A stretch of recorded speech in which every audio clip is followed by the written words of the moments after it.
The laymen's evangelical fellowship వ్యవస్థాపకులు కీర్తిశేషులు ఎన్ దానియల్ గారు 1958వ సంవత్సరం ఫిబ్రవరి 1వ తేదీన చేసిన ప్రసంగం.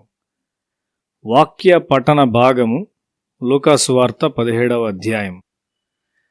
దేవుని రాజ్యమును నాశనము చేయుటకు ప్రయత్నించు సాతాను ఆత్మ క్రియ చేయుట వలన సమస్యలు వచ్చునని యేసు చెప్పుచున్నాడు.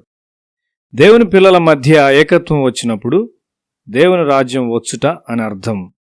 ఎఫెసీ పత్రిక 4వ అధ్యాయము మొదటి 3 వచనాలు చూస్తే, కాబట్టి మీరు సమాధానము అను బంధము చేత ఆత్మ కలిగించు ఐక్యమును కాపాడుకొనుట యందు శ్రద్ధ కలిగిన వారై ప్రేమతో ఒకరినొకడు సహించుచు మీరు పిలువబడిన పిలుపునకు తగినట్లుగా దీర్ఘశాంతముతో కూడిన సంపూర్ణ వినయముతోనూ సాత్వికముతోనూ నడుచుకొనవలనని ప్రభువును బట్టి ఖైదీనైన నేను మిమ్మును బతిమాలుకొనుచున్నాను.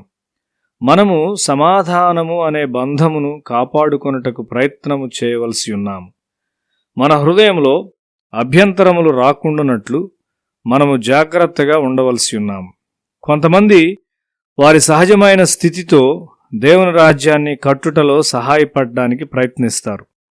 అయితే వారు అలాగ చేయలేరు. ఎందుకనగా వారు దేవుని యొక్క ఆత్మను కలిగి ఉండలేదు. వారు సహజ మనస్సు గలవారై సులభముగా బాధపడువారు. అటువంటి వారు దేవుని పనివారి మధ్య దేవుని యొక్క ఏకత్వమును ఎల్లప్పుడూ పాడు చేస్తూ ఉంటారు. వారు భేదములు కల్పిస్తూ ఉంటారు. వారు అట్లు చేసినప్పుడు వారు మరియు వారి కుటుంబములు దేవుని శాపం క్రిందకు వస్తాయి.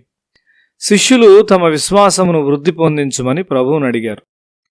యేసు తన జవాబులో వారి విశ్వాసం ఎట్లు వృద్ధి చెందునో వారికి చెప్పలేదు గాని విశ్వాసం యొక్క ఫలితమును మాత్రమే చెప్పాడు. వారి విశ్వాసం వృద్ధి చెందుటకు ఆయన వారిని తనతో ఉండుటకు పిలిచాడు. దేవునిలో లోతైన నమ్మకమే విశ్వాసం. ఇది లోకంలోని డిగ్రీలన్నిటికంటే గొప్పది. దేవునితో నడుచుట, ఎల్లప్పుడూ ఆయన చిత్తము చేయుట మరియు ఆయన వాక్యము చదువుట ద్వారా మాత్రమే అది వృద్ధి చేసుకొనబడును. దేవుని వాక్యములో ఇవ్వబడిన దైవానుసారమైన ఆలోచన మీద నీ మనస్సు ఆనుకున్నప్పుడు యేసు యొక్క మనస్సు పరిగెత్తిన మార్గములో నీ మనస్సు పరిగెత్తును.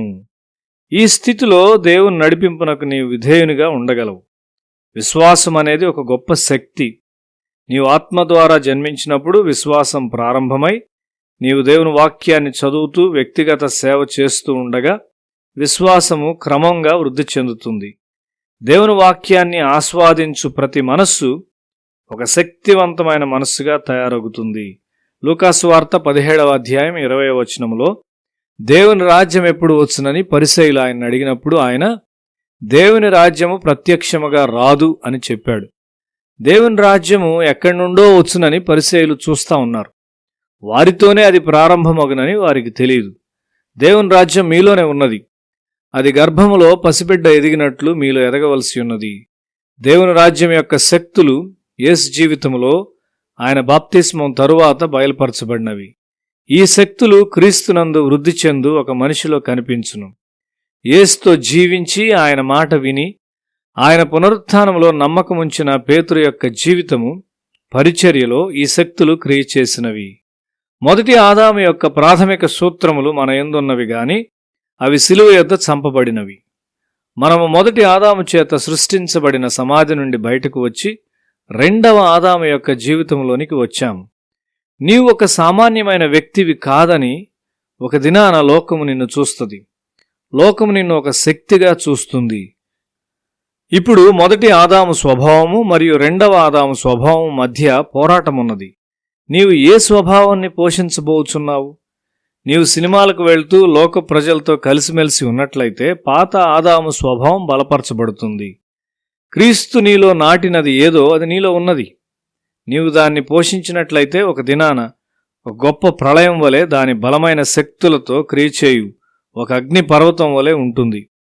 ఈ శక్తులు కట్టును కాని నాశనము చేయు. నీవెక్కడ ఉన్నను నీ ప్రసన్నత గుర్తించబడుతుంది.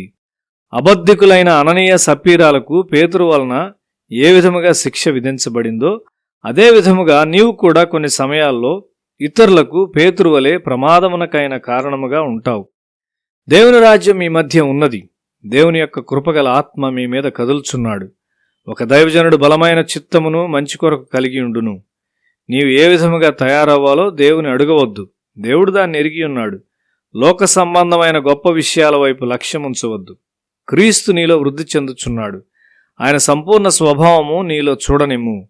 ప్రతి నది ఆశీర్వాదమునకు గొప్ప ఆధారం. నీవు ఆ విధమైన నదిగా ఉంటావు. ఒక నది చరిత్రను సృష్టిస్తుంది. నీవు కూడా నీ నిరీక్షణను కొలవలేవు.